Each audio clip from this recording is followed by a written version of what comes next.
Les Scythes sont les premiers habitants de la Russie dont nous avons connaissance.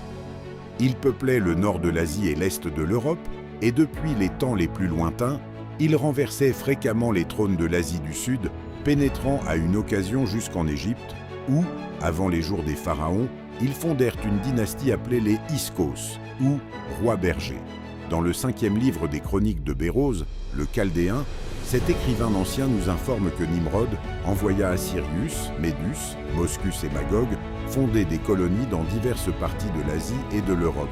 et que Moscus établit des colonies dans les deux continents.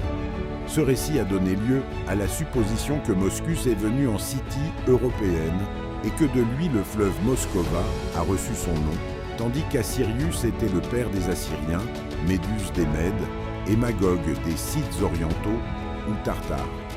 Hérodote décrit ces peuples comme habitant un pays à l'ouest du Tanaïs, d'où ils avaient chassé les Cimériens, une tribu celtique, que Nibiru suppose s'être retiré vers l'ouest et avoir émigré de Scythie vers les pays du Danube.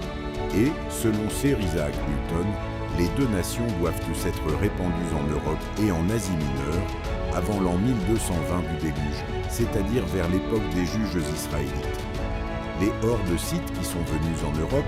avaient été expulsées de l'est du Caspien par les Massagètes, une autre de leurs tribus, qui avait été dépossédée de leur propre pays par Ninus, roi d'Assyrie. Et ils semblent avoir entretenu un certain commerce avec les Grecs, comme nous l'apprend l'historien que la caravane de marchands grecs, qui commerçait le long du Tanaïs ou Don, vers les montagnes de l'Oural, était toujours accompagnée de 7 interprètes, parlant autant de langues différentes.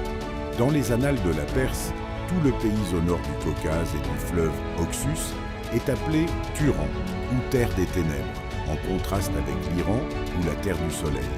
Et leur histoire transmet le récit de guerres perpétuelles menées